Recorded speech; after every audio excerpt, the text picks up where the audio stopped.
These walls are filled with history.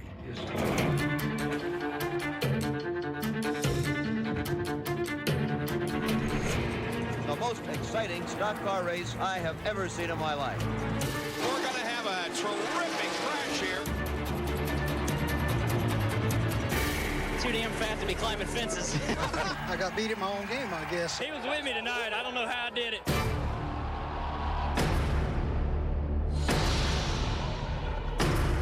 I dedicate this win to him. Junior will win at Daytona. Too close to call. This is just the peak of my career right now. Keselowski wins at Daytona.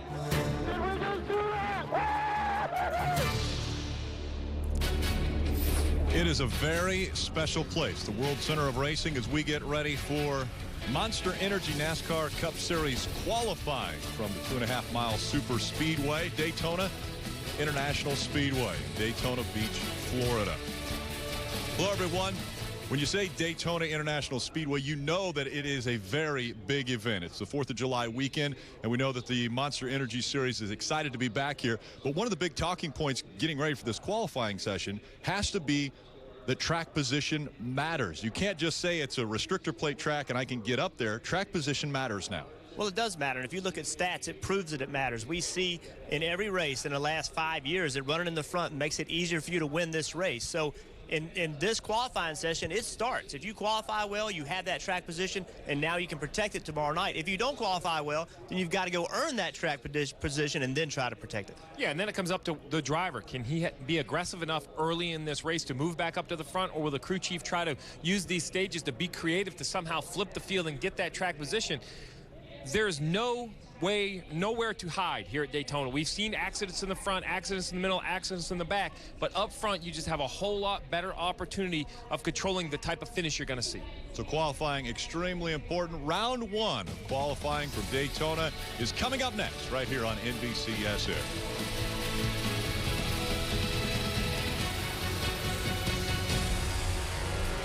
Qualifying about ready to get underway. Let's go to Marty Snyder.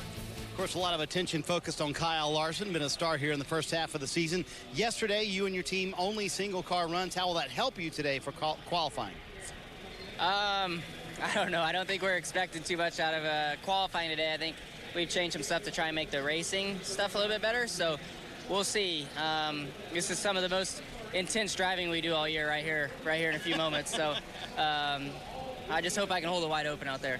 Of course, the intense driving remark was made with sarcasm in his mouth. So, warm day here in Daytona, but we'll see these Ganassi cars go early. Qualifying about to kick off here from Daytona. Welcome to NASCAR Monster Energy Cup Series qualifying, presented by Ford Performance from Daytona International Speedway. We'll take a look at the rules for qualifying today. Super Speedway qualifying. That means that it will go one car at a time, one timed lap in each round. There's only 2 rounds. The top 12 advance to round 2 out of the first round. Marty Snyder mentioned it is a hot one here in Daytona Beach, Florida. And currently the temperature 88 degrees with the humidity feeling like 101, but the track temperature being 132 degrees could be something that crew chiefs and drivers are going to be paying attention to. Yeah, and here at Daytona, I would think the wind is going to be even more important than the track temperature, that 11-mile-an-hour wind. When we talk about restrictor plate racing, these cars have less horsepower. They're restricted, and they're going to be wide open all the way around this place for that one lap, and it's all about aerodynamic drag versus horsepower. Well, if you catch a little bit of a tailwind, it's going to improve your lap time. A little bit of a headwind, it's going to hurt your lap time. So for a field that could be separated by just hundredths of a second, what kind of wind you catch more than anywhere on the backstretch, it's really going to make a difference. How important, Jeff, is it coming through the gears when you start off to get ready for qualifying to get to the maximum speed possible for this lap? It's really all you can do as a driver. There's a few things you can do. A lot of things you can mess up, but a few things you can do right. And one of the things is leaving pit road aggressively, getting to the gears, not running the engine too many RPMs because it actually slows the engine down, hitting those RPMs at the right time when you shift. And now what Jeffrey Earnhardt's going to try to do is he's going to try to hold the steering wheel as straight as he can, try to put no movement in the car that he doesn't have to put into it, and see how low he enters the corner. Just turn the wheel just a little bit, trying to make this track as small as you can possibly make it. You see the miles per hour, they don't change much even through the turn, about 179 miles an hour for Jeffrey Earnhardt.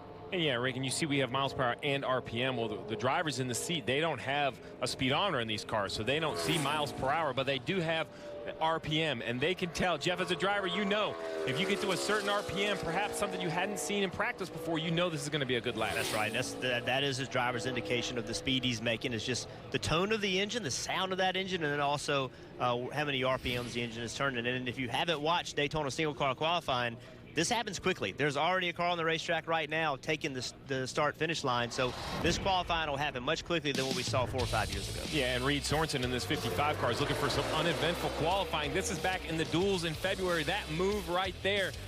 LaJoie got into the back of 55, turned him. Some say it was on purpose. That was for a transfer spot to try to make the field. Both of these cars had to race their way in. That accident for the 55 sent him home. He missed the race here in February. He's guaranteed to be in the show today.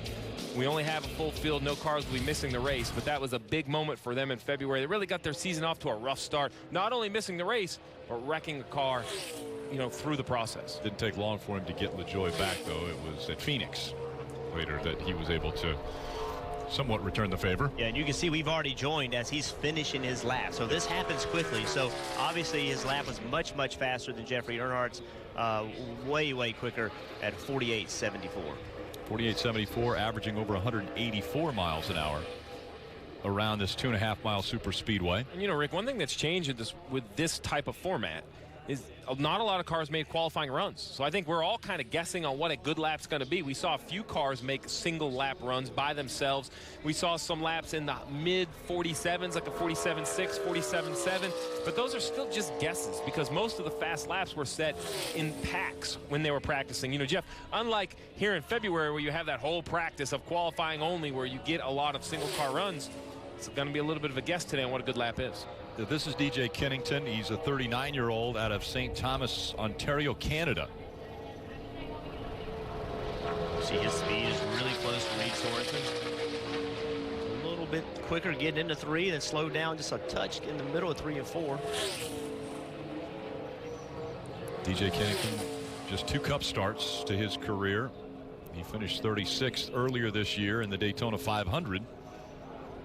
And you see he's in the red, not quite as quick as Reed Sorensen, so he will be second quickest in this first round of qualifying.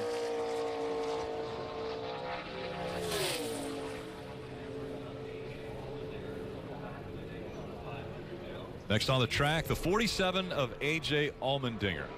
And we always hear a driver say at Daytona, this is a racetrack where qualifying is not that difficult. Well, we're going to actually give you the feel of what it's like to drive at Daytona. We're riding along with A.J. Allmendinger actually on his helmet. So in all the in-car cameras that I have seen, this is the most realistic one as far as what the driver can and cannot see. You can see on the left side of the shot, that's his left side mirror. He's going to use that a great deal during the race. He's going to look out of that constantly because that's his gauge to determine if the guy beside him is, or the guy behind him to the left is beside him or not. If he's clear, he's going to be using that mirror a tremendous amount. Rick, I'm not sure if I want this point of view when he's 3 wide in row 6. I mean, this right here looks hectic enough, and he's by himself, so it's going to be a great view tomorrow night in the race. That is an unbelievable vantage point that we're allowed to have there with A.J. Allmendinger this weekend. And Allmendinger goes to the top of the chart in round 1, 47.934 for 1 lap here at Daytona.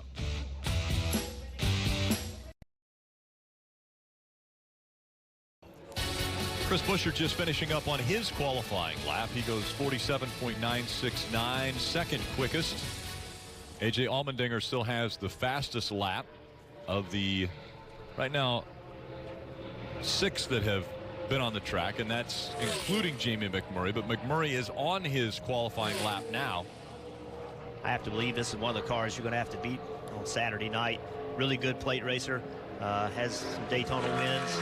This is a guy that needs a win on top of everything else. So needing a win and having the ability to do it, you're going to have to watch that for him. Good lap, 47.50.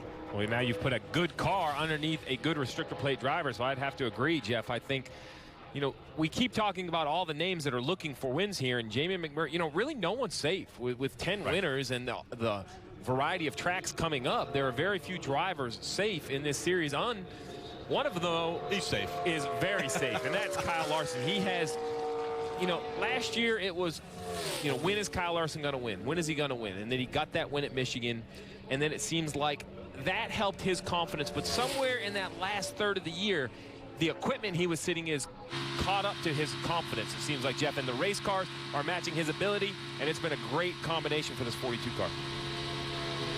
Yeah, and learning how to win.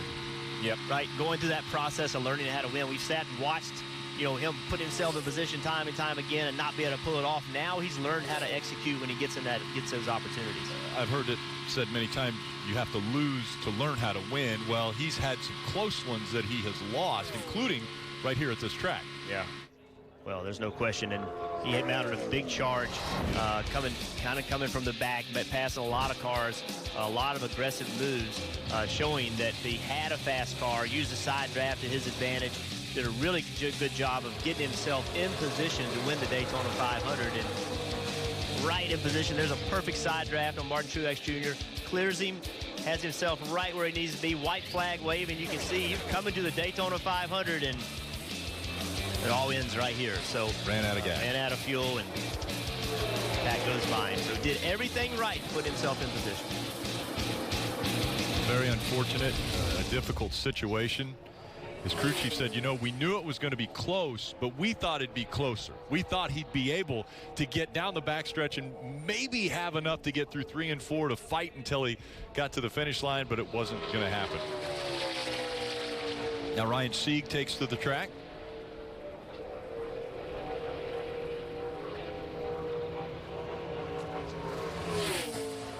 Ryan Sieg has his own team, Ryan Sieg Racing, and they're based in Sugar Hills, Georgia. Ryan Sieg is 7th quick out of the 8 that have been on the track. Let's go to Kelly Stavis. With Casey Kane, who's chosen the right color fire suit for a weekend like this. But Casey, you watched Jamie McMurray put down a time. You seem pretty surprised by it. What kind of speed do you expect to have in the 5 car? Well, I think so far the Hendrick engine's top 2, so that's good for us. Not a lot of cars have went, but I think we can go faster than that. I really feel that our Unit First Chevrolet was pretty quick yesterday. So, and usually the Hendrick cars down here qualify really well. So, yeah, I'm looking forward to trying to go faster than a 50. See what some of these other guys have too. But the draft seemed okay as well, and I thought we had pretty good, stuck up pretty good. Tomorrow night should be good. All right, Casey Kane looking for his first win on a plate track this weekend. Thank you, Kelly. As Corey LaJoie on the track. Corey LaJoie, a very good basketball player. Actually have played a few pickup games with Corey LaJoie, a very talented young man. Are we going, is that compared to Rick's skill set or a general skill set of basketball? No, remember, I'm tall. I am tall, so I have that going for me in the world of basketball. But Corey LaJoie, 5th quickest and the fastest Toyota up to this point at 48.529 for LaJoie.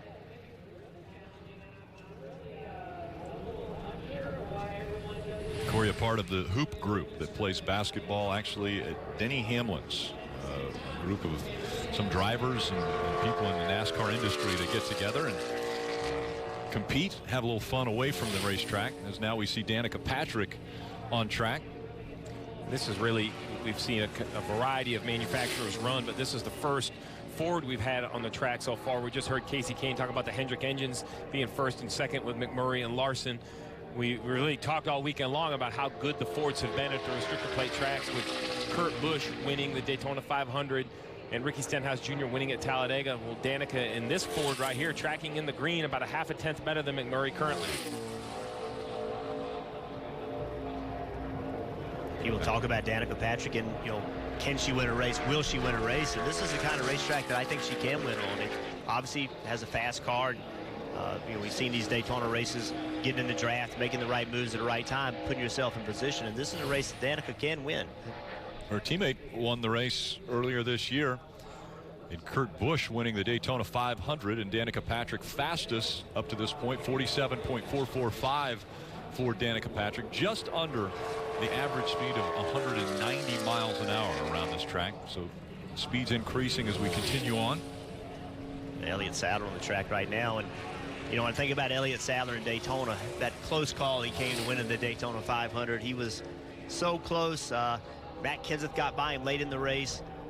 Again, he put himself in position. It just didn't work out, and those are the races you never forget. They just always seem to stick with you. At least they do for me. The ones I lost, I just can't ever seem to get over them. So he's got a great chance here. He's won 2 qualifying races here, so he's a good plate racer. Driving this team, it's a little bit of an underfunded team, but Elliott Sadler, he knows how to get it done at Daytona, and be fun to watch him tomorrow night. We will see him racing also tonight. Currently the points leader in the Xfinity Series, and he'll be racing for 250 miles later tonight in the Firecracker 250. And we'll be back with more qualifying. Monster Energy Cup Series qualifying continuing. Daytona International Speedway. Just coming off the track is Brendan Gaughan in the 75. He's another driver that will race later this evening in the Xfinity Series. He qualified 9th for the Xfinity Series race, currently 6th in this first round of qualifying for the Monster Energy Series. Ryan Newman on the clock now in the 31. Both drivers representing RCR, Richard Childress Racing. Ryan Newman has been able to hoist the Daytona 500 trophy above his head, as now he is 4th quickest in this first round of qualifying at 47.756.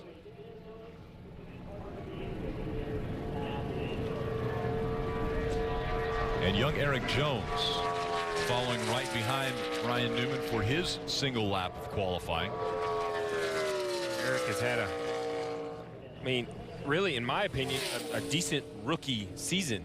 In all accounts, it seems to be a little maybe overshadowed by some of the first-time winners, Ryan Blaney and Stenhouse Jr. and those, but those haven't been rookies. As far as the rookies go, Eric Jones has been running very well, hasn't made, in my opinion, any huge rookie mistakes. We haven't seen him in the news for the wrong reasons, but probably looking for a little bit more out of the 77 car, comparing to how fast his teammate is of Martin Truex Jr. And I was going to say, that's, I think, what people will look at more is how do you run compared to someone who is in a car very similar to yours, which is Martin Truex Jr., and Martin Truex Jr. has been phenomenal. Well, he has been, but, I think it'd be unrealistic to say, hey, Eric Jones should be performing at that level. I mean, right. Eric Jones is a young guy, just turned 21 years old, and, he really doesn't have much big car experience. So, like Steve said, I think he's had a very, very solid first part of the year. And I think one thing that's hurt them, and I don't put pressure on a young team, but their pit stops haven't been as good as their teammates. And when they get track position, they seem like they lose track position, and then it's hard to get that back. Well, the first thing he needs to do here tomorrow night is run all the laps. He's had a DNF in both Speedway races this year. And talk about DNFs. Yeah, this guy right here, the 5 of Casey Kane last week, he had a huge hit at Sonoma. He predicted this, though. He's in the green. See how it's funny, really, with very little practice and qualifying trim, there was something he knew about this car that he had a little confidence that they were going to run faster than at that point. Jamie McMurray's 50. Now it's Danica Patrick's 44, and they're trending down somewhere into the 30s. Yeah, with only one top 10 in the last 14 races, Casey Kane needs some confidence. He needs something good to happen for him. And we keep saying this with Casey Kane and this team, like year after year, they need some positive energy. They need something happen that is good. And, as we've said many times, it can happen here. Daytona and Talladega are opportunities. So good start to the weekend, 47-32. Well, he knew this car had speed. I mentioned last week at Sonoma, kind of an odd place to crash without a failure, but you see right here on the outside of another car, makes contact, and an absolute huge hit into that, I guess you could call it temporary concrete barrier right there. You see just how much that barrier moves. No safer barrier there. Just, a really, really big impact for that 5 car. Those things are 3,000 pounds each. pitch, they're concrete. And so for a car to make that kind of impact on those jersey barriers of the wall that he ran into, a lot of people were looking, saying, wow, that's pretty amazing, the momentum that he was carrying into that area. And a lot of people also are saying, well, why wasn't there something different done to that space?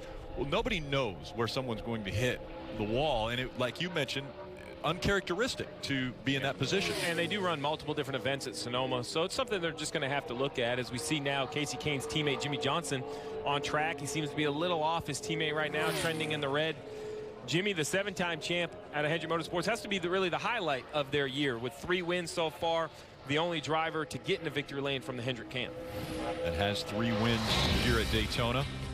Coming up next is teammate Chase Elliott. We talked about Kyle Larson a little bit ago having a chance to win the Daytona 500. Well, Chase Elliott was in a similar position. He had speed, was in a really good chance to win the race, and much like Kyle Larson, late in the race, just ran out of gas and could not finish the deal off. So Chase Elliott with a disappointing finish, but he and Kyle Larson both, even though they're both young, they had themselves in position to win the Daytona 500. And I think that's the key. The key is what they learned. While the finish might not be impressive, Chase led 39 laps. He ended up finishing 14th, but those 39 laps at the front, Rick, controlling the pack, deciding what lane to block, what lane to pull, made a big difference. And I'm not sure this is any surprise. When you look at the 24 stats, they are so dominant when it comes to this single lap super speedway type qualifying. He's trending well, and I mean, you're talking a tenth and a half. Unbelievably faster. That is a huge lap for the 24. This 24 car knows Alan, the crew chief, he knows how to build fast race cars, and you see it at Daytona and Talladega. This car is sat on a lot of poles, 2 poles in 3 starts here with Chase Elliott. So Jimmie Johnson also now drops to 5th after his qualifying lap. It was just before Chase Elliott. Want to make sure to give that. Well, as we already start to see, that cut line starting to be established now. So Jimmie Johnson in 5th. It's going to be interesting to see if he makes that second round. Will he end up in the top 12? But, not just 5th, but, man, 3.5 tenths off from his teammate. So that's going to be a big gap. I would assume that would start to fill in with other cars. That 47.18. Woo! That'll be, I don't know that somebody can beat that. As Steve said before, it's hard to know based on the way practice happened here, but it's hard to imagine somebody running quicker than that. You always have to look to, especially here at this racetrack and at Talladega, the Fords have always had very strong cars in qualifying as well. So you have to continue to keep your eye on the guys who are going to be going late in this session. Drivers like Stenhouse Jr., Ryan Blaney, Joey Logano, Kevin Harvick, Brad Keselowski, all going very late in this session. And Rick, we're going to talk to drivers after qualifying, and we're going to hear a lot of stories about how handling is going to be an issue tomorrow night. And, nothing in the world is free, and that includes grip in a race car. So the type of race car you would set up in February, where there's all kinds of opportunity to work on your car, all kinds of opportunity over the course of the week to change it. You can build a car specifically to sit on the pole for the Daytona 500.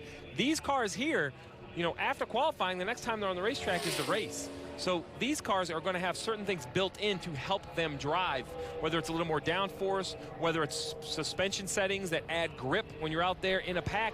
All of those things cost you speed when you're by yourself. So it's going to be interesting to see how many drivers aren't too disappointed with their qualifying effort, actually looked at as a positive. It might actually drive better when it gets in the race. We talked about, when we came on, we talked about the importance of qualifying and track position. Well, the first stage ends on lap 40. Oh, yeah. So if you qualify, think about, we just saw Martin Truex Jr. He's now 10th. That guy has been dominating stages. Well, he's going to have to come from mid-pack to get there in tomorrow night's race. And it's not easy to move up at Daytona in the pack. Matt Kenseth, 6th quickest in his qualifying run. And welcome back to NASCAR Monster Energy Cup Series qualifying presented by Ford Performance. Just coming off the track, the 38 of David Reagan. He's just below the cut line in 13th, 48.041, the 1-lap time for Reagan. So he will not advance to round 2. And currently 20 cars have been on the track of the 40 that are here. This is Clint Boyer on the clock, and 0.3 of a second off of what Chase Elliott ran, but that's still that lap good enough for 4th quickest. 47.489 for Clint Boyer. That bumps Chris Buescher below the cut line. Let's flash back.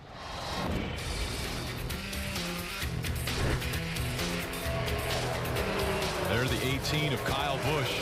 Earlier this year, the Daytona 500 goes sideways right in front of the pack, collecting the 88 of Dale Earnhardt Jr. Yeah, we saw varying strategies with it being the first stage race of the year. A lot of teams were on different cycles.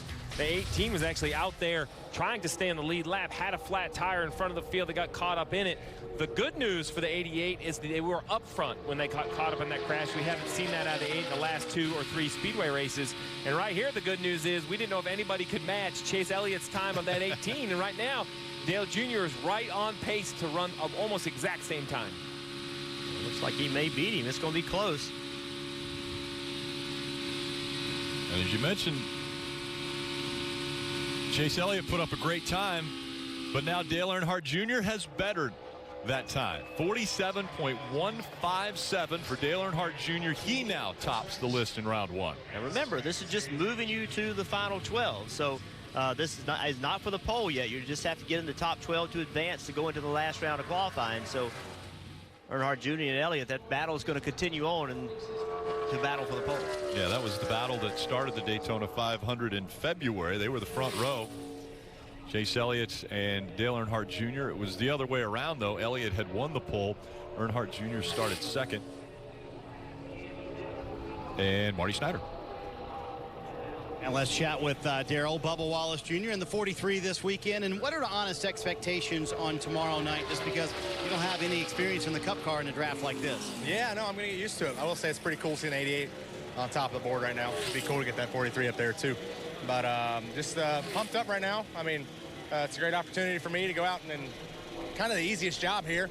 Just hold it wide open, get a good momentum lap, getting up to speed, then hold it pretty well on that second one for our Smithfield Ford team. But I'm going to go out, and I don't know what we got. We weren't too great in our single car stuff yesterday, but it's a new day. We got a new attitude with us, so we'll see what we got. You see Cole Witt finishing his lap there, Rick, and he mentions the 88. That's the man he was texting yesterday saying, hey, give me some advice on how to handle this thing in the draft. So going to be interesting to see how Bubba Wallace does in the 43 tomorrow night.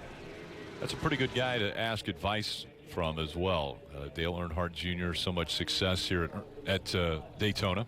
Yeah, listen, we talked about these drivers, and Kyle Larson joked about how this is going to be some pretty easy driving. Well, these drivers aren't just driving around Daytona. They're doing everything they can. You see right here, Clint Boyer has his left hand out between that small window net off the A-post and the big window net to contain the driver in case the car gets upside down or close to the wall. He's filling that gap up with his hand, trying to keep every little bit of air possible out of that race car. It's maybe something they've seen in the wind tunnel. Knowing Clint Boyer, maybe just something he thinks would help. But, you know, you're riding around here for 47 seconds, Jeff. As a driver, you got to do all you can. You can only run wide open for so long. Is he saying he knows what Clint Boyer is thinking? Because if he does, he's the first one that's ever been able to know what Clint Boyer is thinking. As we see Paul Menard break into the top 12, just above the cut line. And it's amazing me how these teammates, and when I say these teammates, the entire garage of teammates are working together. You see Hendrick 1, 2, 3, Stewart Haas 4 and 5. Then you see another Hendrick car, and then you look down there, the 2 RCR cars 11th and 12th. So it seems like they're, whatever notes these teams are sharing are working because they're all running close to the same speeds. Let's go back down pit road, and Kelly Stavis. With the newest Daytona 500 champion, Kurt Busch. I kind of asked you about this yesterday, Kurt, but what's the sense? How different is it showing back up to this place now a champion? It's different. It's so cool to come back and to remember that moment in Victory Lane with all these guys, the sponsors, and to say that I conquered Daytona one time. And now I was friends with the track before, but I'm really good friends with her now. All right, and I got to just show his shoes really fast before I send it back up. How cool are those shoes? A gift from Alpine Stars for his big win. There's not very many people that have those. Daytona 500 champion shoes for Kurt Busch, as we see Michael McDowell. Good lap for McDowell. Good lap. 12th quickest for Michael McDowell, just above the cut line, 47.766. Catch all the action of NASCAR on NBC with the NBC Sports app. to get closer with alternate camera angles, driver stats, and track information. That's the NBC Sports app. Landon Castle comes off the track, and he is 15th quickest with his qualifying run, 47.817. Again, in this first round, everyone fighting to be in the top 12, so they will have another shot to go back out in round 2 and potentially have a run at the pole. As we see Daniel Suarez, fluent in 3 different languages, now takes the green flag and checkered flag for his lap. Ends up 47.73. And Suarez will start 8th tonight in the Xfinity Series race. Marty. Rick, talking to Ryan Blaney about how he finished second here in the Daytona 500, but I really want to talk to him about his very cool hat. Where'd you come up with that hat, man? I bought it. So a buddy of mine who works on the 22 Xfinity car, he collects a lot of old stuff, from hats to shirts to jackets. And the good thing is he kind of gives me first dibs on it. So it's nice he's made a little bit of a business out of it, and but I kind of have to keep it on a secret or else everyone's going to go buy his stuff. So I thought it was the right hat to wear for this weekend and today. I loved coming here and watching my dad race this place as a kid, especially the July race, and I think our speed is pretty fast in our Wood Brothers Ford, and we're really excited to get on track and see where we qualify. All right, very cool hat from the 1970s. Notice the Bill Elliott pin. You got a Davey Allison pin up there, Darrell Waltrip pin. So very cool hat, and he won't give us his source. That's the best part. He's not going to tell us who he bought it from because he's worried that his stash will be gone. You know, it's funny. He also plays, as we're watching Denny Hamlin finishing up his lap, he plays at Denny's in the hoop group as well. And Ryan Blaney, very, very good basketball player. As a matter of fact, he mentioned his his dad, Dave Blaney, established racer, but his uncle Dale Blaney was actually recruited to play college basketball, and it seems like it stays in the family. Ryan Blaney has been amazing on the basketball court, and as a matter of fact, he does wear one of those throwback hats while he plays basketball. Surprisingly enough, it's a Chase Elliott hat. I don't know if you can have a throwback Chase Elliott hat, but he does. I'm pretty sure that his dad and uncle's hat game is not as strong as his. He consistently brings quality to the racetrack. Riding along with Darrell Wallace Jr. as he rockets down the backstretch and into 3 here at Daytona International Speedway. Think about this race with Darrell Wallace Jr. I really think it's, this is the race where, he needs to just finish this race. Get in there, get in the draft, not try to make anything big happen. Blend in, don't stand out, and just drive like a rookie. In the sense of, don't try to make something happen. Follow the guy in front of you and try to get a good finish by avoiding the big mistakes. Young drivers at Daytona tend to push too hard, try to make things happen. It's in your best interest at this point in your career just to be smart. Let people make mistakes and fill that hole when they make it. But that's hard because all weekend long, you and I have been saying the exact opposite. To run up front at Daytona, you need to be aggressive and protect. So I think that's what makes it confusing for someone like, Bubba Wallace said, okay, I hear everyone talk about being aggressive, but aggressive is a very general term, and that line can easily be crossed. Yeah, that's correct. You want to be aggressive to get that track position, keep that track position to win the race. But we also see that aggression cause wrecks. Yep. And so when the wrecks happen, that's where a young driver can take advantage of those mistakes other people make. And just be cool, right? Just stay in line. Try not to make anything big happen. Again, Denny Hamlin was 10th quickest on his qualifying run, and just going moments ago was Darrell Wallace Jr. He was 21st quickest on his run, 48.145. Now Ty Dillon, brother Austin Dillon, grandson to Richard Childress, on the track and on the clock. And Ty's, we talked about Eric Jones and the years he's having. Really, Ty Dillon in this 13 is having a sneaky, consistent year. While this car does get RCR support, it's not an RCR car yet. He's ahead of the 27 of Menard in the points. He's 23rd in the points, right behind Earnhardt Jr. In my opinion, this guy is going out and doing what we would like to see out of a rookie Jeff. He's kind of going out, logging laps, making mistakes, not huge mistakes, learning from his mistakes, trying to improve. Yeah, you're right now as a rookie, you're building your career. You're at the foundation trying to build on top of it. And when you've gotten enough experience, you can come down here and compete for the win. We saw, Kurt Busch took him years to win the Daytona 500. A really good race car driver, but it took him years to win it because you have to have that experience. And in February, Kurt Busch did everything he needed to do. We talked about issues of people running out of fuel. Well, Kurt Busch was in position, put himself in that position when other people had problems, came home with a win. Huge win for crew chief Tony Gibson. We saw the emotion. Oh, man. Big day, and it's life-changing. I never was fortunate enough to win the Daytona 500. Steve has won it. It is, as Steve has said many times, you're a Daytona 500 champion. You're not a race winner. You're a Daytona 500 champion. Does your brother make him call you or call him that? We just call him Because your brother, yep. your brother won the Daytona 500. Well, and you know, he had to finish second 3 times prior to winning it for Kurt Busch. So it's one of those races that we've seen guys kind of break through. You know, Trevor Brain comes to mind, a guy that broke through to win the Daytona 500. But I would say more often than not, it's the veteran drivers that have been there, gotten close times before, and kind of learned what those closing laps are like. I mean, it's the Great American Race. It's the biggest race of the year. The closing laps in that race are really unlike any other. It was his 64th restrictor plate race. So Daytona, Talladega, all included. He had never won a restrictor plate race before winning the February Daytona 500. And then you go specifically to win one particular race. You think about how long it took Dale Earnhardt to win it. Tony Stewart, you know, never won the Daytona 500. Mark Martin never won the Daytona 500. Some of the greatest drivers in our sport never won the Daytona 500. And this guy did it in his second start. Trevor Bayne, driving for Wood Brothers Racing. Wood Brothers Racing came out, and in his second Cup Series start, goes out and wins the Daytona 500. He's got a pretty good lap going right here. I know it's off, you know, 3/10 off of Earnhardt Jr., but Earnhardt Jr. is 2/10 quicker than third. And that lap, 9th quickest, 47.563.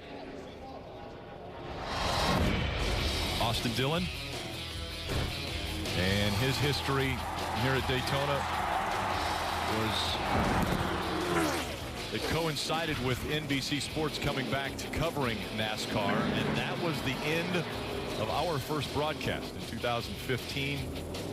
And one of the scariest sights that we had seen, and this was one of the best sights, when Austin Dillon was able to climb out of that car and wave to the fans, let everyone know he was okay, and would race the very next week. And he has the patriotic paint scheme on this 4th of July weekend on board, currently running in the red, 0.2 of a second off of what Dale Earnhardt Jr. has posted. Yeah, that paint scheme is to salute the veterans, Rick, and actually the 3 team has a veteran on their team. Frank Mathalia, the engine tuner, is a retired veteran, and it's just great to see that one of their own crew members can be celebrated with a paint scheme they choose to run on this weekend.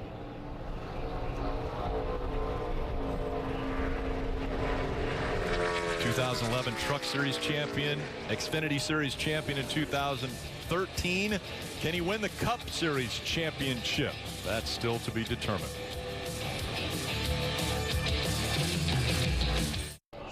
Welcome back to Daytona International Speedway and Monster Energy Series qualifying. We just talked about Frank Mathalia, the engine tuner on the 3 of Austin Dillon, when he was just mentioned this week as one of the first pit crew all-stars, the NBC all-stars. We're going to talk about these guys all year long, men and women in the garage. Well, Frank, he's a great story.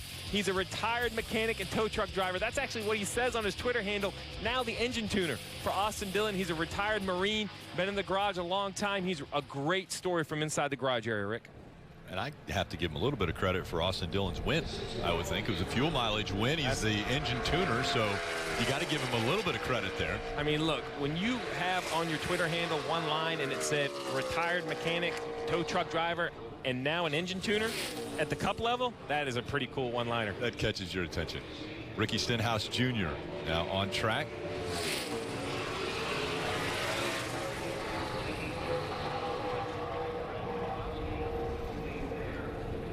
He has to feel the weight of the world has been lifted, that he finally broke through. He's friends with Kyle Larson. He's seen him win races. He sees Chase Elliott running up front, just finally breaks through at Talladega. You know, 2-time Xfinity Series champion. He knows how to win races. He knows how to win championships. But Jeff, the transition to Cup was just uphill for this young man, whether it was his ability in these race cars, whether it was the race cars he was sitting in, it never seemed to click. And here he is qualifying third, and so far in the first round, it seems like he has another fast car at restrictor plate track. Well, that has been difficult. He came in about the same time that Roush Fenway started having trouble, but at Talladega it all came together, and we've seen a lot of young stars this season have wins. Now, Kyle Larson has been able to get to victory lane twice already this year. Ricky Stenhouse Jr., as you just mentioned, the 29-year-old was able to get his first career win at Talladega. Austin Dillon also grabbing his first career win, that one coming at Charlotte. And then Ryan Blaney at Pocono, stealing a win there. And Blaney, one of those drivers that we've continued to talk about as falling in the same sentence with Chase Elliott. They are the future of this sport. The Ryan Blaney's, the Chase Elliott's, Ricky Stenhouse Jr.'s. These drivers continue to impress, and we know as we see a driver like Dale Earnhardt Jr. retire from the sport that Ryan Blaney, even though he has been able to get a win, you can't put that pressure of taking over for a guy leaving the sport after being the most popular driver over a decade. But they're doing all the right things. The fans definitely appreciate what they can do behind the wheel. They are, and Ryan Blaney right there behind the wheel put this 21 car in the 5th position as we see Joey Logano coming to get the green flag. That cut line is very well established now with only 4 cars left to go. With Logano, Harvick, Keselowski, and Kyle Busch, you look at Kurt Busch, Trevor Bayne, Matt Kenseth, Jimmy Johnson, perhaps not going to stay inside the top 12. And Jeff, we talked at the top of the show, we usually say restrictor plate racing, you go from the front to the back. That used to be the misnomer. Oh, don't worry, right around in the back. Look out the windshield here of the 22 of Joey Logano. That is not a 6-lane wide highway like Talladega. That is 2.5, 3, maybe 3.5 lanes. And when it gets clogged up, it's clogged up. It doesn't matter how fast you are. Qualifying does matter, and pretty soon we're going to see some big names eliminated and not have the chance to move forward into round 2.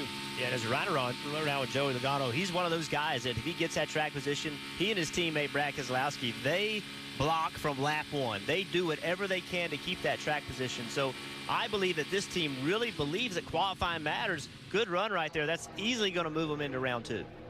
He's third, and there's only 3 drivers still to go. That pushes the lone Toyota that's in the top 12 all the way down to 11th, and that's Matt Kenseth, another driver that needs a win. Matt Kenseth right there at the cut line as far as the playoffs go, as we see Clint Boyer joking around with Dale Earnhardt Jr. No Danica telling. Patrick. No telling. What conversation? Topic those 3 are talking about right here. Well, I can tell you that one sitting highest, he's the one that's dominating the conversation because he talks, and he talks a lot. And sometimes he goes off on a tangent while he's talking. Oh, there's 4 conversations going on at once with him, and he's it's having just all him. of them. That's right. Kevin Harvick now on the clock. If we talk about, teammates and organizations, and really the top 12 right now is just dominated from Hendrick provided power Chevrolets, whether you're a Hendrick team member or whether you're a Ganassi team member, you have Hendrick engines, or a Roush Yates provided Ford. Yep. I mean, they have dominated, like you mentioned, only Kenseth there, who's now bumped down to 12th. So if Keselowski jumps up in front of Kenseth, basically it's going to be full of Fords and Chevys in the top 12. Kyle Busch still is to go last. He is the lone Toyota that could break back into the top 12 as we look back to last year at this race. And Brad Keselowski making that aggressive move. And we mentioned the word aggressive numerous times. You will have to be aggressive if you want to get out front and potentially win this race, and that's what Brad Keselowski did. And that aggressive move you just mentioned, it was basically a 2.5 lane move from the top to the bottom. Jeff, you're going to have a good handling race car with good grip in your tires to be able to pull that off with confidence. He did it last year, no problem, but that's what we're going to have to see. Very hot, very slick. Goodyear has a different tire down here. As I walked through the garage earlier today, there's a lot of question marks on what handling. Is it going to be an issue, or isn't it, as we get longer into these fuel runs? Yeah, as we look down to the teams that did not make the last round, were they tuned back a little bit? Did they put downforce on their cars, thinking that it was going to make their cars drive better and not qualify well, but race better? And those are things that, guess what? They're not going to tell you. They're not going to intentionally say, hey, we definitely did this. Now, the ones that don't qualify well, they'll typically use that as an excuse, but see Brad Keselowski up to 6, so that bumped Matt Kenseth out. And Jimmy Johnson with 1 car left to go, he is on the cut line in 12th. Brad Keselowski, a Cup champion in 2012, Xfinity Series champion in 2010. And here's another Cup Series champion in Kyle Busch. Kyle Busch now the lone flag bearer for Toyota.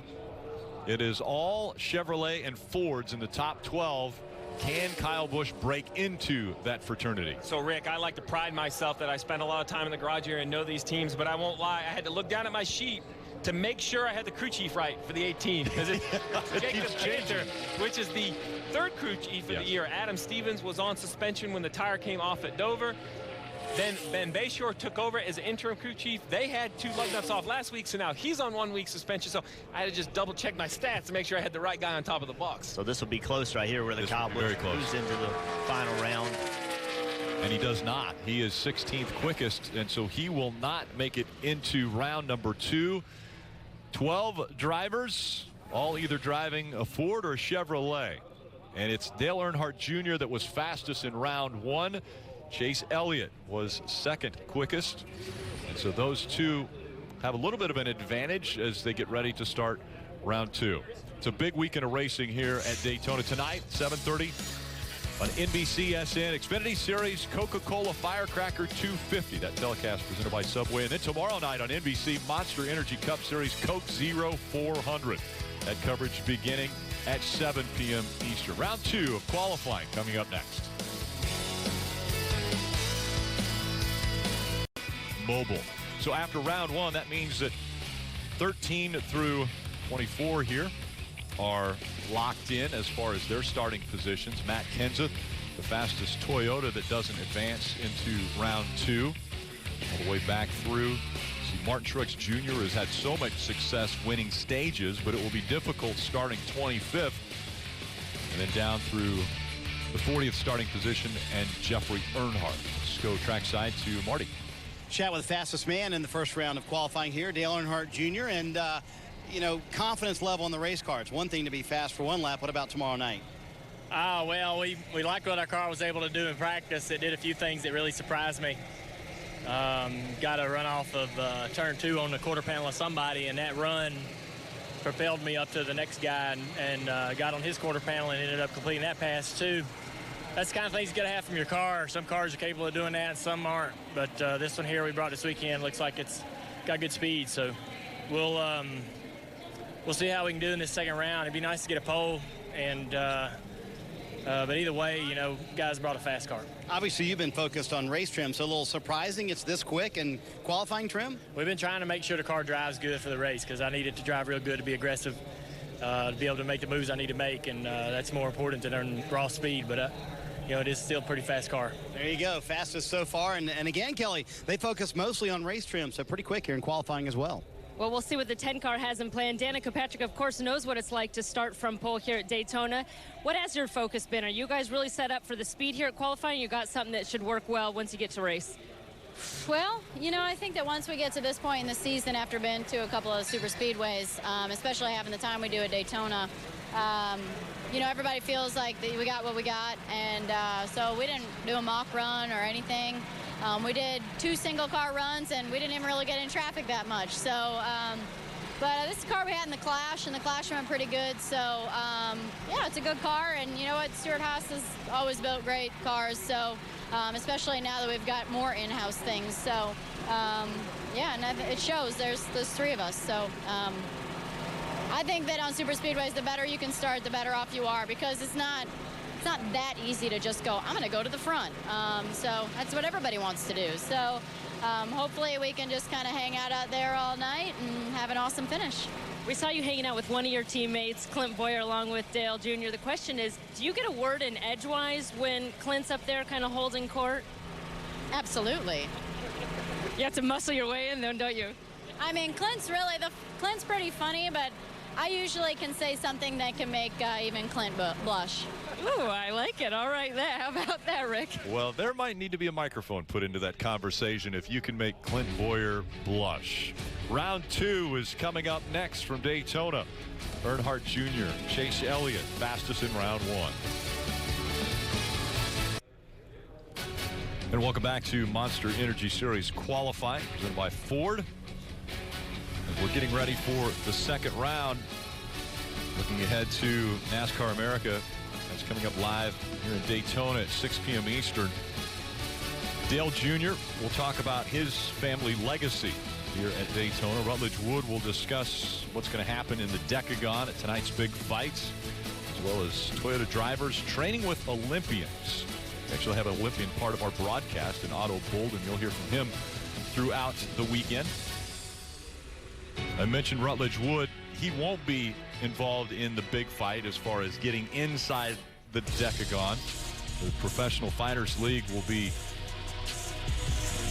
fighting it out inside the Decagon. You see a time lapse of how that was built. That roof will raise up to the top of the standards holding them, and we will see some great fights. That'll happen tonight right after the checkered flag in the Xfinity Series race. There's the Pro Fighters League and the Decagon right there in the infield.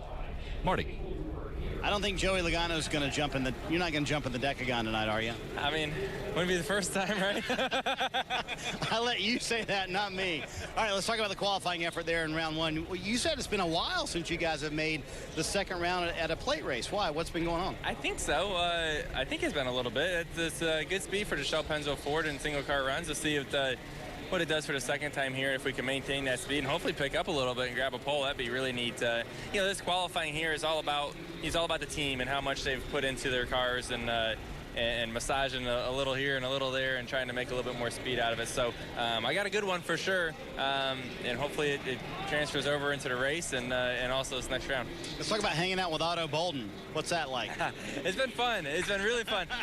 It's been fun to kind of get to know him, and then, you know, my question to all athletes all the time is kind of like, how do you prepare? Like mentally, how do you get yourself psyched up and ready, you know, for a big race? And, you know, his case is running. So it's been kind of fun just to kind of see what he does compared to what we do. And he thinks we're crazy because we do appearances in the morning. We do all this stuff. I said, it's a different game. I told him I don't need a bunch of time because I'll just spin myself out overthinking everything. I just let me get in and drive when it's time. I think it'd be fun to challenge him to a foot race if I were you. No, I don't think that'd be fun at all. All right, Joey Logano going to go out here in just a minute, Kelly. Marty, the 24 car has been synonymous with speed here at Daytona. Chase Elliott, a two-time pole winner here at Daytona. So do you think you have it again today? Can you edge out your teammate? I don't know. Go ask Alan what he's got up his sleeve. I don't really know. Our Napa Chevy was fast in round one. I think everyone will. Well, I think the guy who sits on the pole is going to pick up time in this round. It seems like that's the trend. We had a good first round at Talladega, and we didn't pick up the second round. That was something I thought we did really well here in February. So hopefully we can do it. I know this car behind us is going to. I'm watching them back there doing their tips and tricks, and we'll see how it goes. Awesome. All right, good luck to you. I just got to show your shoes real fast before I send it over to Rutledge Wood. Those are some special camo ones just for this weekend.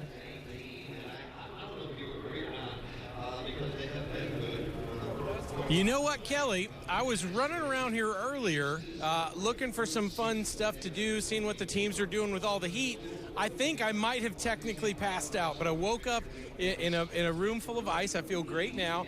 And I thought, what better than to find some junior fans down here? These guys, you're all down from Minnesota, right? Now, you've come for every 500 since when? 2002. And this is your first summer race? That's correct. Was there some special reason you wanted to be here? Well, with it being Junior's last race, and it's an opportunity for my two sons to come along, so it's a family affair.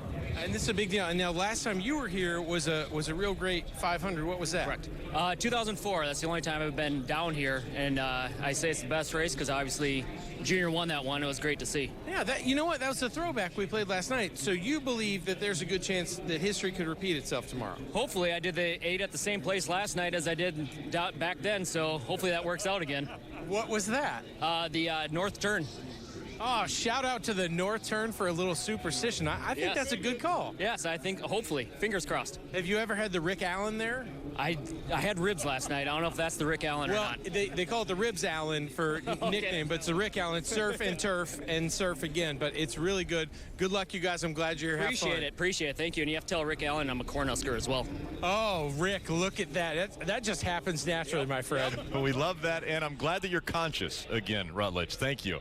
Ice always helps. Well, they are Dale Earnhardt Jr. fans. Many would love to see him not only win the pole, but potentially win here again at Daytona. And this racetrack so important to the Earnhardt family. He even talks about it. The fact that it's been a place where I lost my dad, a place where he won the Daytona 500, a place where I've won some races. We've got so many wins between us. That's a special place because of that. Dale Earnhardt Jr. using lessons learned from his father. He was with me tonight. I don't know how I did it. I dedicate this win to him. Anytime I win there, I'm like, yep, that's one more stake in the ground. We claim this track as the place where we dominate. Junior will win at Daytona! I'm very proud to do good there, and I'd love to win in this last season.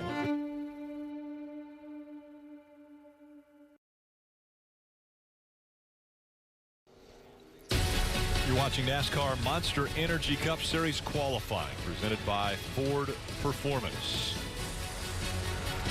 Bringing the whole family to a NASCAR race has never been easier or cheaper, actually.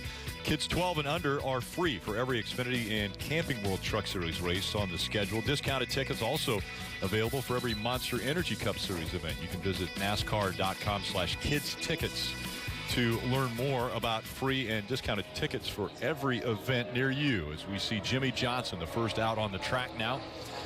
Of the 12 in this round 2, the final round of qualifying, it will determine the 12 starting spots, and the pole will be determined. The last will be Dale Earnhardt Jr. to go. He was the fastest in round 1. Rick, you heard Chase Elliott say he thought it was going to all be about picking up time. Basically what he means there is the lap times from the first round, while that's what got them to the second round, those no longer matter. While they'll go out from slowest to quickest, the time they post in this round, that's what matters. That's where you'll start inside the top 12. And he feels you're going to have to run faster than you did the first round, which, you know, it's that age-old question. You know, the engine, will it be as efficient? The water temperature perhaps could be a little bit higher. You won't be able to get everything as cool. But the hubs, the running gears, the gear itself, the transmission, now it's warmer, and the oils are warmer, so they sometimes produce a little less friction. The car can roll a little easier. So I think he's right. I think the team that does the best job and is the most prepared to pick up in round 2, that perhaps could be the pole sitter. We'll see what Jimmie Johnson posts as the time that everyone will be shooting for. He ran a 53 his first run, and this run he ran a 50. So almost just a little bit quicker, but almost the exact same speed. You're mentioning the name or the numbers after the decimal. 47.50 for Jimmie Johnson. If we have to get before the decimal, then that car needs to go through inspection. Yeah, if they go into the 46s. Which I won't say it can't happen. I mean, they ran a 47.15, but that would be impressive. Jamie McMurray, former Daytona 500 winner, actually won 2 of the biggest races of the year in the same year. He won the Daytona 500 and then went on to win at Indianapolis later that year. Down the backstretch, and he's going to be a bit faster. And this, because we're going from slowest to fastest, we would anticipate that with each car they would go just a bit quicker unless someone finds some way to gain some speed after sitting on pit road for approximately 35-40 minutes. Yeah, Jimmy's lap right here, though, in this round matches what Jamie ran in the previous round. So to beat it by a full 1/10 of a second and to run a 40, that would be what I consider a very big pickup. I mean, a 1/10 of a second, they haven't really done anything to car. It's just sat on pit road, been cooled down, and has the opportunity to go again. What adjustments can they make, Steve, when they're on pit road? Is there air pressure adjustments? Pretty much the only thing they can do in between rounds. That's really all you're allowed to do. You're allowed to adjust the tape, which there's really no adjustment. Everyone's going to run solid for 1 lap. You're allowed to plug the oil in to keep it warm. You're allowed to cool the cars down. Everyone's allowed the same exact amount of time. They actually don't allow you to plug in until everyone has done their first round. But as far as chassis adjustments or aerodynamic adjustments, you're set with what you have.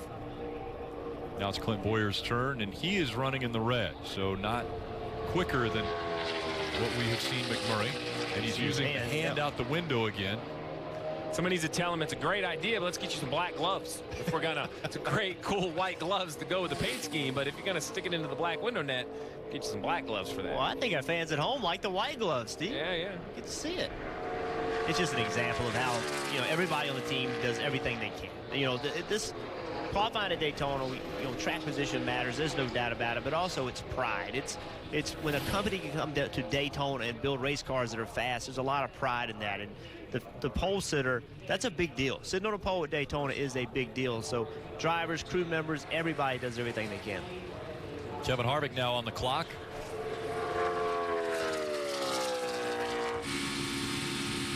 Well, whatever Clint Boyer thinks or thought he was doing by putting his hand up there near the window, Kevin Harvick, his teammate, didn't get the memo because both his hands are stood securely on the wheel. We'll see here on the backstretch if he takes the left hand off.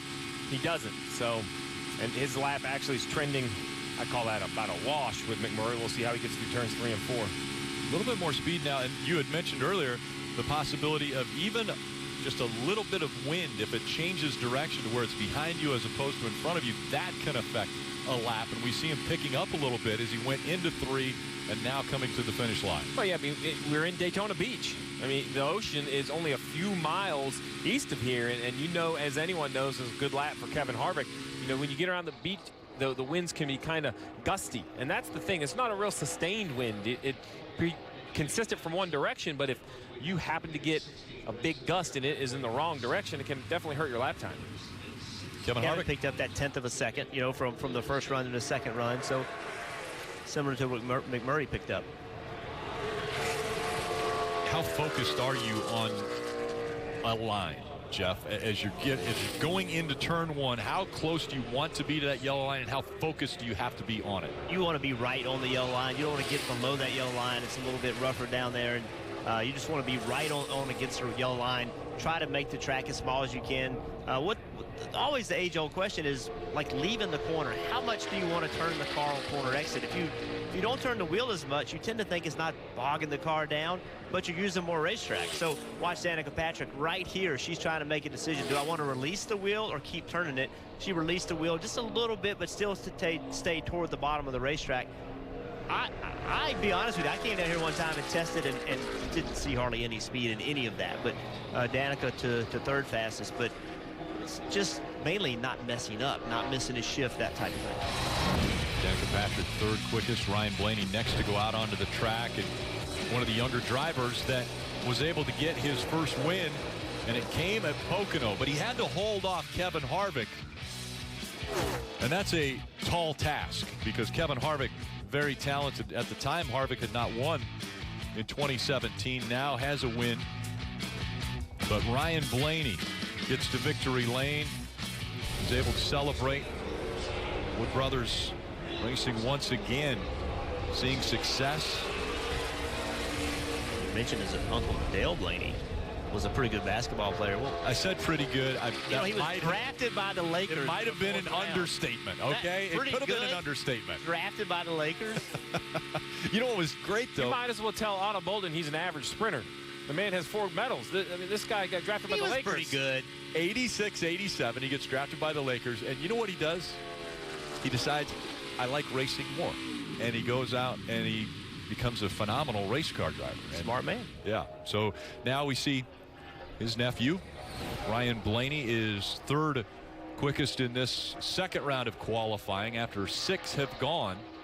And that's always disappointing. As you mentioned, you're going from slowest to fastest. So you would hope that you would go to the top of the list. So when you go, even though third sounds pretty decent, those are 2 cars that you had beat in the previous round.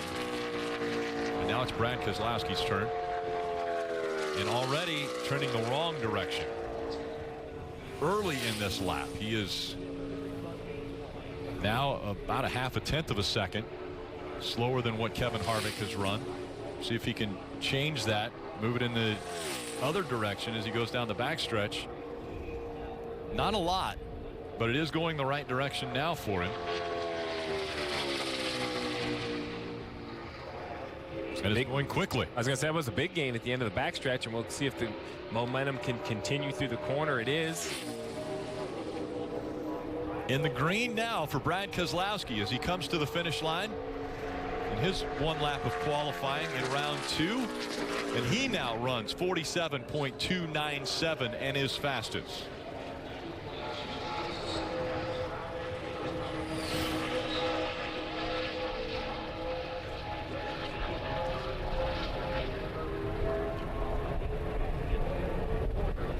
Casey Kane coming to the start line for his lap.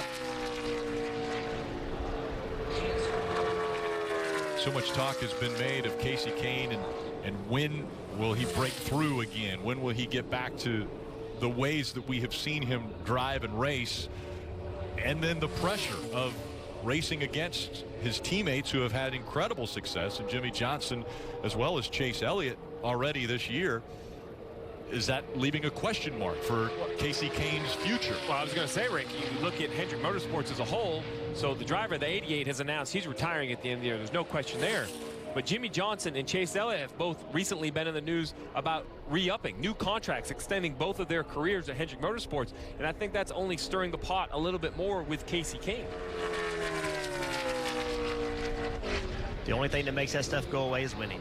Yes. You know, that's Richard Childress told me once. I said, you know, I don't like being in this rumor mill stuff. He said, you know what? The more you run, the less rumors. The better you run, the less rumors. And, yeah. You know, that's the only way to make it go away. So Casey Kane second, right behind Brad Keselowski in this second round of qualifying. We're so lucky, starting Wednesday, July 5th, NASCAR America is going to be live, and weekly broadcast will come from the Hall of Fame in Charlotte. And this week it will be Ricky Stenhouse Jr. He will be our guest. We have all our drivers that will be there with us right there on Glory Road. I'm really looking forward to those shows, Rick, to see Jeff Burton here just sitting next to us, Dale Jarrett, a Hall of Famer himself, to go to the Hall of Fame, or Kyle Petty, sit down with these other drivers and just have those candid conversations. It's great to report what Ricky Stenhouse is doing on the racetrack. It's great to interview him in a short 2 or 3 minute span here at the racetrack, but to allow him to sit down for that hour show, NASCAR America, and kind of tell us where he is, how he got here.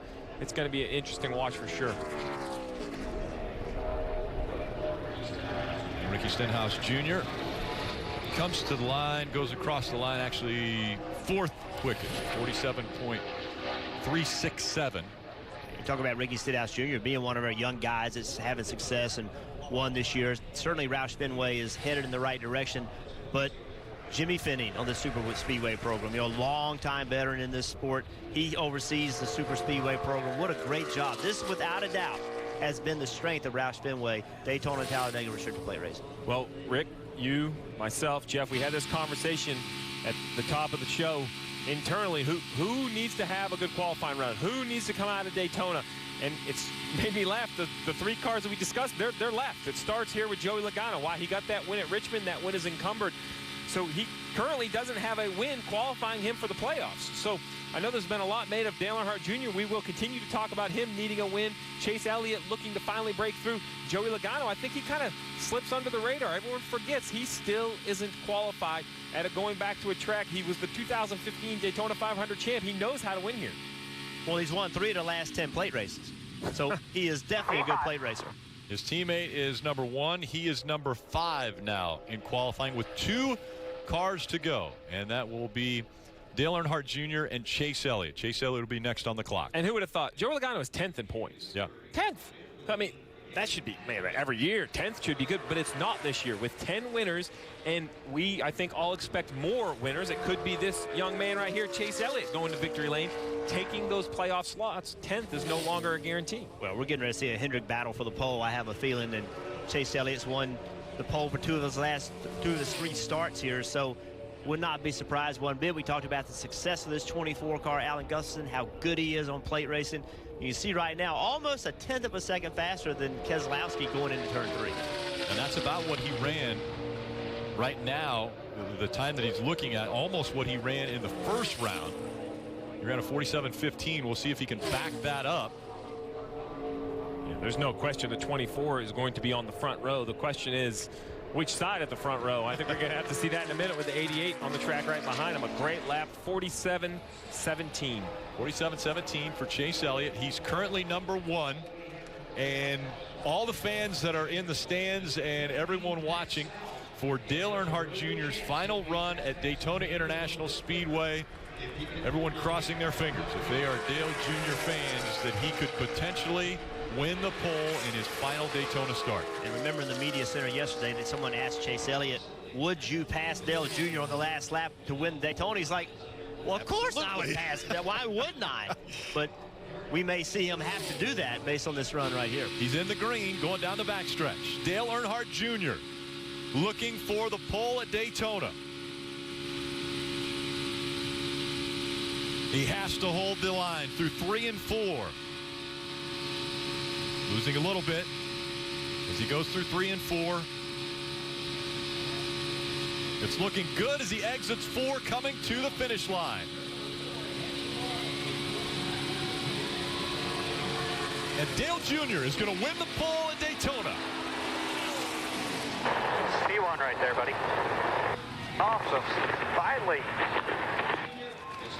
Good job, guys.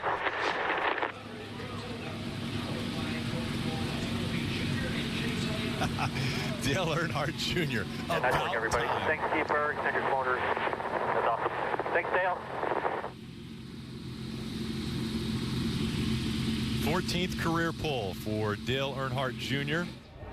But probably none more satisfying than his last start at Daytona, and he's going to start from the front row and the pole. Well, you heard when you interviewed him between rounds, he said they focus purely on race trim. He needs this 88 car to drive good, to be aggressive. It's got to be a great feeling to know that that was their focus, yet the car still had speed enough, singular, out there by himself to sit on the pole. And you know Dale Earnhardt Jr., he wants to win badly because it is Daytona. But on top of that, you just mentioned Joey Logano being 10th in points and not locked into playoffs. Dale Jr. is 22nd in points. He has some serious work to do. We really haven't seen the speed at a lot of racetracks to get that win. The weight of the world is on his shoulders coming to this racetrack to win here at Daytona, but then also to move into the playoffs. So started off getting that pole. It started this weekend off in the right direction. Dale Earnhardt Jr. announcing his retirement in 2017, coming to Daytona International Speedway for the final race on this 4th of July weekend, and he wins the pole. Even to think about it today. It's going to be Dale Earnhardt Jr. using lessons learned from his father to go from 6th to 1st. Every time I go to Daytona, even today, that's a special place because of that. I don't think there's anybody here that didn't want to see that. I'd love to win Daytona in this last season. Add another win to the Earnhardt column and claim this track as the place where we dominate.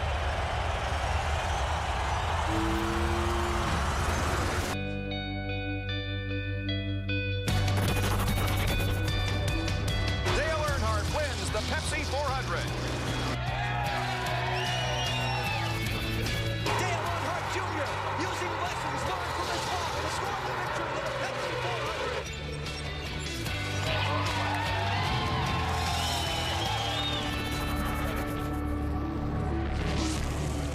400. And let's hear from the pole winner. He is with Marty Snyder.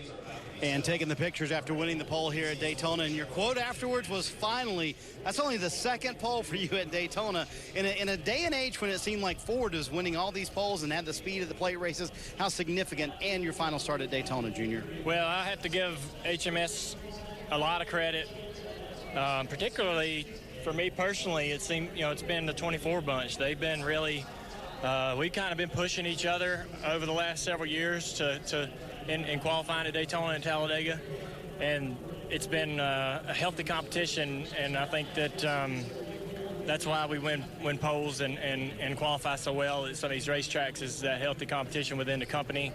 But Bergie and Greg and all the guys deserve all the credit. The car, I don't do anything in qualifying but just hold the wheel, make sure it don't hit the apron. Otherwise, the car does everything. So a lot of credit to the power, the body man back at the shop. All that stuff's so critical, and they did a good job today. Dale, obviously your fans, a lot of NASCAR fans, want to see you win on Saturday night. You only worked on race trim yesterday, so to win the pole, how much confidence does that give you for tomorrow night? I'll be honest with you, this track's a little slick and starting to age. I think that all the competitors and crew chiefs should need to probably consider spending a little more time drafting and put a little more laps on the cars. I sure would have liked to have had that opportunity to get in a little larger pack yesterday. I saw some things from my car that are concerning as far as the balance, and I don't know that a lot of guys got themselves in that situation. So we used to, thank you, Bergie. We used to all the time practice and run a lot of laps, and it just these days with the repave, we've kind of calmed down on practice. Nobody really practices that much, and it just the track's getting slick again. I think guys need to start practicing a little more, and we didn't really get. I would have liked to have done that a little more. So that's all I'm saying. Hopefully our car handles good. I know at night, the track's going to have a lot of grip, and we'll see how that all works out. All right, this one means a lot to him, and he's going to start on the pole tomorrow night. Steve, you know better than anybody, what does Dale Earnhardt Jr. like to do? Start up front, dictate the pace for the race. He'll start on the pole. That's going to be a huge advantage for that 88. Well, you're absolutely right, Marty. He's been adamant ever since I started working with him that when you come to a restrictor plate track, it's all about kind of dominating the pace, dominating the pack, learning about the pack. He says every one of these races have their own sort of ebbs and flows, Rick, and he needs to be up front, and no one knows better than him. His numbers here at Daytona are remarkable. Yeah, you saw it was painted on the grass. 17 total wins at Daytona. He's had an unbelievable career overall, but specifically at this racetrack, not only him but his dad, they have had incredible numbers here, but 17 total wins, including 2 Daytona 500s and 2 Coke Zero 400 wins. Let's hear from his teammates. He is with Kelly. One of the first things that Dale Jr. did when he got out of the car after his qualifying run was come over and shake the hand of his teammate Chase Elliott, who will start alongside him on the front row. Chase, is it any better or worse to lose out by that little to a teammate? It was definitely close. I'm happy for those guys. Obviously, we'd love to outrun them there. It's so hard to tell when you're out there making your lap how it's going to be or if you did anything any better. But I'm proud of our Napa Chevy team. We improved a little bit, I think, from round 1 to round 2, which is nice. We just didn't improve enough. So we'll go to work tomorrow night. I'm excited for this race. Such a cool race here at Daytona under the lights. If you've never been here, this is one to come watch for sure. I think it's going to be exciting. And that guy starting on the pole is obviously fast, and we'll try to get in front of him. There'll be 300 cars in the top 4. How does that, what kind of advantage does that give you to start the race? I don't know. I mean, it's such a long race. I think if we can all be in those positions later in the race, and as the race continues to unwind, if we can all show strength, there's certainly strength in numbers, and if those numbers are on your side, that's a good thing. So when it comes to making pit stops and the strategy and how all these manufacturers are running these races now, if we can all run well, not just in qualifying, but throughout the entire race, that's an advantage, not just qualifying well. So we'll see. Well, and speaking of that other Hendrick teammate that qualified in the top 4, he's standing by with Rutledge Wood. Casey Kane, the car looked great out there. How'd it feel? Felt really good. We felt good yesterday with the UniFirst Chevrolet. Felt good again today, both rounds. I think the Hendrick power shows down here for this trip. So, yeah, congrats to Hendrick front row, and then we're right there in 4th. Man, we know a lot of people talk about futures and stuff that's going on. You have that chance to silence everybody with a win here tomorrow night. How do you put all of that together to have that best night that you can? Well, I think it started yesterday in practice. We had a really strong practice. It's the same car we ran in the 500, which I thought was a really strong car. It kind of sucked up wherever it needed to during the 500, and it felt that way again yesterday. So, yeah, looking forward to it. I think we'll be just stay out of trouble and be in a good position late and go for it. Good luck for it, buddy. Thanks. So much happening from Daytona International Speedway. Dale Earnhardt Jr. signing the Coors Light Pole Award. That banner that's up, or do they get the pictures to years? That coverage starts tomorrow morning, 9 a.m. Eastern on NBC SN. A beautiful shot from the beach of Daytona International Speedway. Dale Earnhardt Jr. using lessons learned from his father. He was with me tonight. I don't know how I did it. I dedicate this win to him. I don't think there's anybody here that didn't want to see that. He had a good teacher. He told him a lot about this place. He loved this place. Hell, listen to them fans up there. They love that kid to death. Dale Earnhardt Jr. wins the 46th Daytona 500. Good God. I'm Daytona 500 champion. I can't believe it. Close the block on Denny Hamlin. Across the line he comes. We're going to turn this down. I cannot believe it. This is better than the first one. Junior will win at Daytona. I think I saw a shot of a younger Steve Letarte, and Junior said this is better than the first one. There's nothing like winning at Daytona. This place is special, whether it's the Daytona 500 or July. It's a special place to win, a very special place, obviously, for that guy that drives that 88 right there. You had announced your transition from being a crew chief to a driver, and I know that Dale Jr. said he wanted to win one for you. And you guys went out and were able to accomplish that. Well, we would have took any race, but to go ahead and knock out the Daytona 500, it took a lot of pressure off, and we were able to enjoy our final season together. And I really think that win is what propelled us to multiple wins that year. There's something about winning in the biggest race of the year, or here in July when it's the World Center of Racing. This is it. NASCAR was created just down the street at the Streamline Motel. Like, this is it. This is the home of NASCAR. To win here is really unlike anywhere else. He's qualified well, but he has definitely had his issues in the past. And so you can't say that just by starting up front, you're going to be able to stay up front. Well, and you have to wonder if starting up front isn't a negative. In both of these instances, they started in the third position. Maybe the cars were trimmed out. Maybe the handling just wasn't right. But you see here, Jeff, a pretty simple side draft. The car gets very free very quickly. Across he goes, heavy impact in the inside wall. Yeah, and then we saw it again. Pretty much the same thing. She was okay. That safer barrier in a good place, but we saw it again a little bit later off turn 2, Talladega, where two car ran up on the outside of him, took the air off the car, and around he went. So right here, took Casey Kane with him. So those are the things that we're talking about. What makes a car go fast sometimes makes a car not drive good. So what is the balance? How much speed do you need versus drivability? And we saw this also with his teammate Jimmy Johnson. We saw Jimmy Johnson just lose the car all by himself as well. So these cars have been on edge, and they've not been able to make it work. Yeah, just today, Rick, Dale was in the media center for basically his time in front of the media, and someone asked him, what makes you so good at Daytona? And he deflected it, and he said, well, I know this isn't a popular answer, it's not great to write about, but it's the cars I drive. Now, I don't quite buy that. I think he is very good. He understands what to do. He understands how to draft. But he wasn't completely incorrect with, he has also sat in great equipment. Now, he has built that equipment, given the feedback to get it where it is. But an ill-handling race car, it doesn't matter how good you are, Jeff. You cannot go through, you can't will it through the corners. It has to drive correctly. And he said it earlier when we interviewed him between qualifying sessions that he needed the car to drive where he could drive it aggressively. And having that grip, having that traction so that you can put it wherever you want to put it. And that's what Dale Jr. does. When you watch Dale Jr. run on super speedways, he just goes wherever he can go. And he forces the tempo. We have not seen that from Dale Jr. this year. We've not seen him on the plate races drive the way that we're accustomed to seeing him, where he just is forcing a tempo, has the fastest car, and just gets very aggressive. He's going to need that car underneath him to be able to do that. Well, he may say to the media that it's the equipment, but you don't win 17 times at Daytona International Speedway on equipment alone. There's a lot of talent underneath that helmet.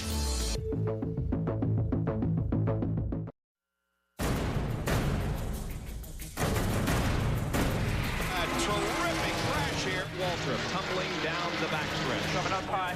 Oh, man! Wow. That's 180-mile-per-hour shot. He comes down to the line. More crashing behind. Junior will win at Daytona, and the big one happens behind them.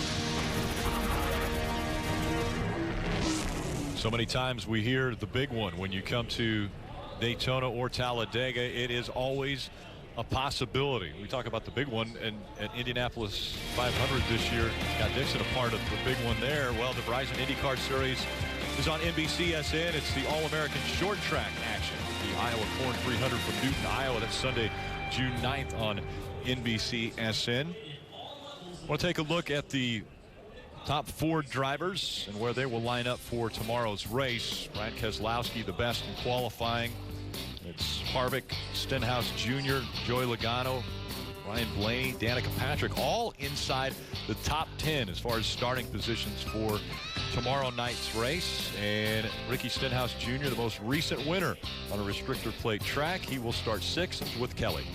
First plate win, first cup win, and Ricky, we know that this team has such a great super speedway program. Do you think you have a car that could potentially get you back to victory lane again tomorrow? Yeah, I think so. Our fifth third Ford was fast yesterday during practice. Felt good with it in the draft. Learned as much as we could, not having a huge draft out there to really dial your car in, for conditions. But you know what, I think we were a little disappointed we didn't get the pole. Actually, after the first round, we were hoping to pick up a little bit to maybe be third there.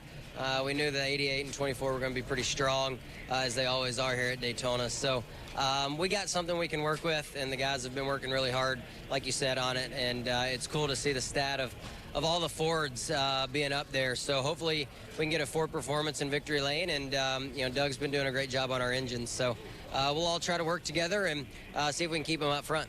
Yeah, how do you guys kind of choreograph that? You're all Ford, but different teams. How does that play out during the race?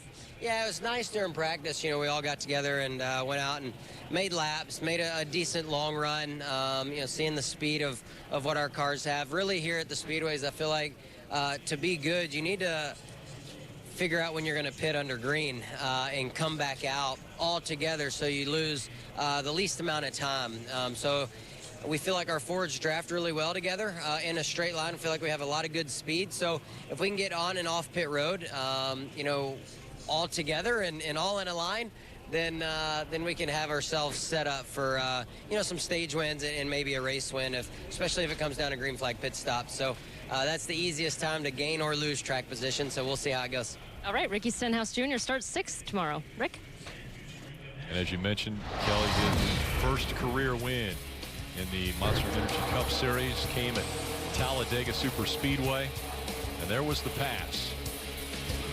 Getting by that 18, had a little help from the 48 of Jimmy Johnson, but once he was out front, he had to protect that lead, and he did everything he could do, and it was enough. He stayed in front, was able to get his first ever Cup Series win, and it came at Talladega. And you can see the excitement, Rick. 158 starts from a guy who had won 2 championships in the lower tier series at Xfinity level, came up with a lot of expectation, a lot of hope to get to victory lane quickly. Took 158 starts. Front row, Hendrick Motorsports, Dale Earnhardt Jr., Chase Elliott. That's familiar because it was just opposite of those two at the Daytona 500 earlier this year. Chase Elliott had won the pole. Dale Earnhardt Jr. started on the outside as we go back to row 5 through 8. Yeah, you see there in row 5 outside Danica Patrick looking for that win. This would be a great place to get it. Clint Boyer, another driver, first year with Stewart-Haas Racing, a win here, guarantee a spot in the playoffs. A little further back in the field, Denny Hamlin, former Daytona 500 winner, starting in row 9. Yeah, how far Kyle Larson has to come. We've seen him be so competitive at every racetrack. He's all the way back in row 11. Well, you mentioned about coming from the back. Martin Truex Jr., I don't think has had to do it rarely at all this year, but starting back in row 13, it's going to be a challenge to get up there and compete for the win in their first stage. And all the way back through row 20. DJ Kennington, actually his qualifying time was disallowed. He went through inspection. His heights were too low, and so his time was disallowed. He will start 40th. When we come back, it's NASCAR America from Daytona International Speedway. Again, Dale Jr. will be talking about the family legacy here at Daytona. Rutledge Wood on the big fights in the Decagon after the Xfinity Series race and the Toyota drivers training with Olympians.